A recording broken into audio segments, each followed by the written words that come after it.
नमस्कार, मी भीमराव कडाळे पाटील. आपण बघताय बीकेपी मराठी. आज नवीन दिवस, नवीन विषय, नवीन दिवसाची नवीन अशी चर्चा. आज चर्चा घेऊन आलोय म्हणजे बघा, जिल्हा परिषदेच्या अध्यक्षपदाच्या निवडीचा तिढा कधी सुटणार आहे. आता जिल्हा परिषदेच्या निवडीचं तारीख जाहीर झाली जवळपास म्हणायचं 18 तारखेला निवड होणार आहे असं बोललं जातंय. परंतु अध्यक्षपदाच्या निवडीचा तिढा काय अजून सुटलेला आपल्याला दिसत नाही. म्हणजे नेमकं जिल्हा परिषदेचा अध्यक्ष कोण होतंय, काय होतंय हे काय कळायला अजून तरी मार्ग नाही, सोयरसुतक नाही. त्याचं झालंय हे तसंच की अनेक तालुके हे जिल्हा परिषदेचं अध्यक्षपद मागतायत की आमच्या तालुक्याला मिळावं किंवा आम्हालाच मिळावं असं काही जणांचं म्हणणं आहे. आणि या कारणांमुळे सुद्धा ते जिल्हा परिषदेचं अध्यक्षपद लांबणीवर पडलं होतं की काय. परंतु राज्यातल्याच कुठल्याच जिल्हा परिषदेचं अध्यक्षपद अजूनपर्यंत नेमणुका झालेल्या नव्हत्या. एकतर 7 वर्ष झालं जिल्हा परिषदेला अध्यक्षपद निवड झाली नव्हती.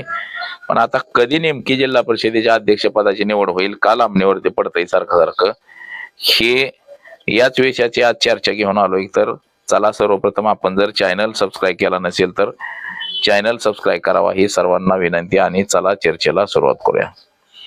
महाराष्ट्र राज्याच्या 12 जिल्हा परिषद आणि 125 पंचायत समित्यांच्या निवडणुका जाहीर झालेल्या आहेत. परंतु जिल्हा परिषदेचा अध्यक्षपद मात्र अजून काही निवडलं गेलेलं नाही.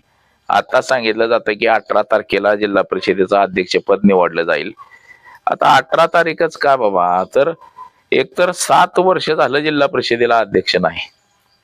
म्हणजे निवडणुका झालेल्या नव्हत्या, प्रशासन नेमलेलं होतं आणि ते प्रशासनाच्या मार्फत मात्र सगळा कार्यक्रम चालत होता.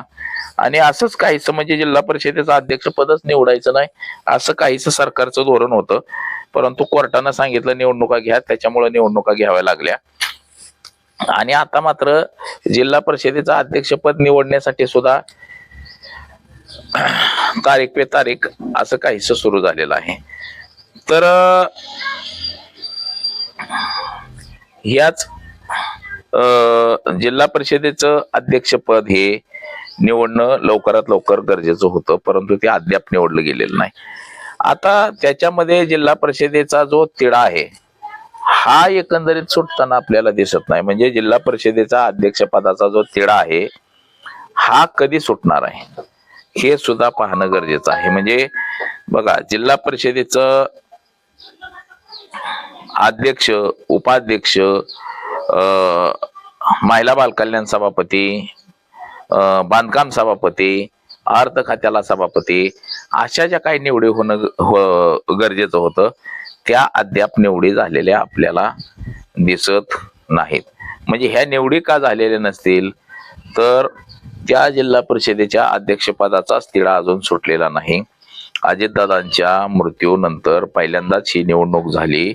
अजित पवार यांनी उमेदवार उभे केले होते, हे सुद्धा शेवटचेच उमेदवार होते की अजित पवार यांना जे मतं मागितली गेली अजित पवारांच्या निधनानंतर, की अशीच मतं मागितली गेली की अजितदादांचं निधन झालेलं आहे आणि अजितदादांनी उमेदवार जे उभे केले हे पहिल्यांदाच उभे केलेले उमेदवार आहेत आणि त्यामुळे त्यांना मतं द्या, असाही काहीसा प्रसार झाला होता. आता निवडणुका झाल्या, निवडून सुद्धा आलेत सगळे लोक. इंदापूर तालुक्याचा 100% निकाल लागलाय, बारामतीचा 100% निकाल लागलाय आणि मावळचा सुद्धा 100% निकाल लागलेला आहे. म्हणजे पुणे जिल्ह्याच्या आजूबाजूचे सगळे जे काही तालुके होते त्यात काही तालुक्यांमध्ये 100% निकाल लागलेला आहे. राष्ट्रवादी घड्याळाच्या चिन्हावरती निवडून आलेले आहेत लोक. तर आता प्रत्येकालाच वाटतं की आपल्याला जिल्हा परिषद अध्यक्षपद मिळावं, आपली वर्णी जिल्हा परिषद अध्यक्ष म्हणून लागावी, अशासाठी प्रत्येक जणच प्रयत्न करताना आपल्याला दिसतोय. त्यामध्ये इंदापूर तालुका सुद्धा मागे राहिलेला नाही. इंदापूर तालुक्यातून सुद्धा हर्षवर्धन पाटील यांनी सुद्धा आपल्या मुलीला म्हणजे अंकिताला जिल्हा परिषदेचं अध्यक्षपद मिळावं ह्याच्यासाठी त्यांनी सुद्धा प्रयत्न करायला सुरुवात केलेली आहे.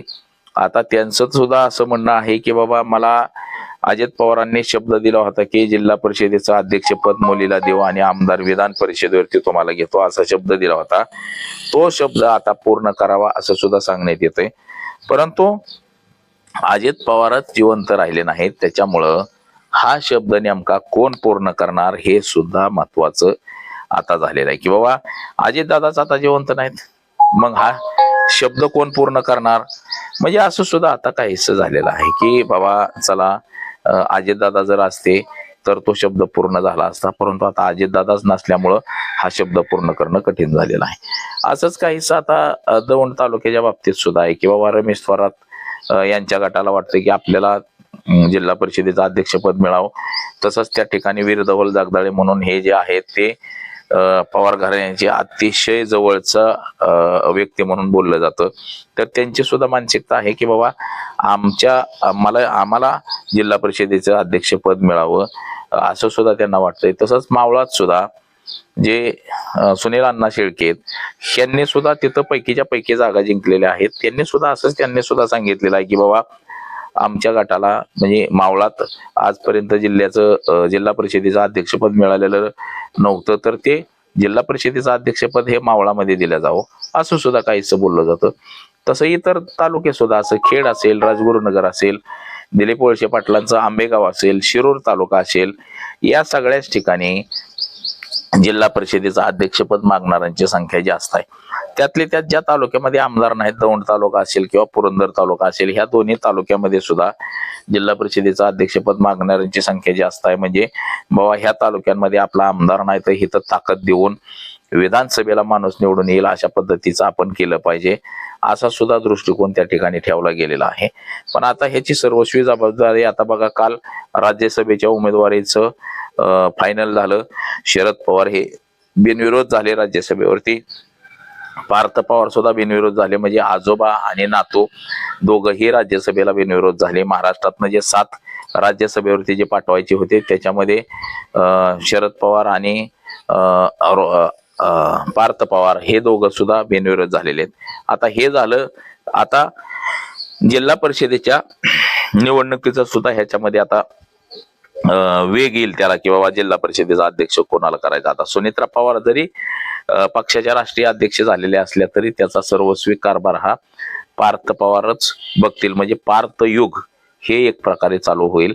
म्हणजे जसं अजित पवारांचं युग सुरू होतं तसंच आता पार्थ पवारांचं सुद्धा हे युग सुरू होईल असं हे आता म्हणता येईल आपल्याला, पार्थ युग. आणि ह्या पार्थ युगामध्ये नेमकं जिल्हा परिषदेचं अध्यक्षपद नेमकं कुणाला दिलं जाईल हे सुद्धा महत्वाचं आहे. म्हणजे जेडपीचं अध्यक्ष कोण होईल तर हे आता सुनेत्रा पवार, पार्थ पवार आणि त्यातली त्यात शरद पवार हेच ठरवतील की नेमकं बाबा कोणाला अध्यक्षपद द्यायचं, काय करायचं. हे सगळी सर्वस्वी जबाबदारी ही यांची असणार आहे. त्याच्यामध्ये आता मागणी सुद्धा सगळ्यांची आहे. परंतु इंदापूर तालुक्याला जर अध्यक्षपद द्यायचं म्हणलं तर दत्ता भरणे यांना हे रुतल का हे सुद्धा बघणं महत्वाचं आहे. म्हणजे दत्ता भरणे हे नाराज होणार नाहीत ह्याची सुद्धा सर्वस्वी जबाबदारी घ्यावी लागणार आहे. किती जरी हर्षवर्धन पाटील आणि दत्तात्रय भरणे हे एकत्र जरी फिरत असले तरी सुद्धा दत्तात्रय भरणे हे इंदापूर तालुक्यातील दुसरा माणूस कोणीतरी डोईजड होऊ नये याच्यासाठीच प्रयत्न करतील की बाबा आपल्याला डोईजड इथं कोणी झालं नाही पाहिजे. उद्या जर आपल्याला डोईजड झालं तर आपलं अवघड होईल विधानसभेचं, अशा दृष्टीनंच ते सुद्धा प्रयत्न करत आहेत. म्हणजे याचा अर्थ असा आहे की इंदापूर तालुक्याला जिल्हा परिषदेचं अध्यक्षपद मिळणं हे थोडं जिकरीचं आणि थोडं कठीणच वाटतंय असंही एकंदरीत आपल्याला सध्या तरी दिसतंय. परंतु ते तालुक्याला जर जिल्हा परिषदेचं अध्यक्षपद मिळालं तर तालुक्यामध्ये अजून जास्त जोमाने काम करून अनेक तालुक्याला मोठ्या प्रमाणामध्ये निधी मिळेल असंही लोकांना वाटतंय. आणि त्या दृष्टीनं तालुक्याला सुद्धा जिल्हा परिषदेचं अध्यक्षपद मिळावं असं एकंदरीत आपल्याला दिसतंय. तर आज एवढंच. माझा सहकारी कॅमेरामन आणि मी भीमराव खडाळ पाटील, BKP मराठी, इंदापूर, पुणे.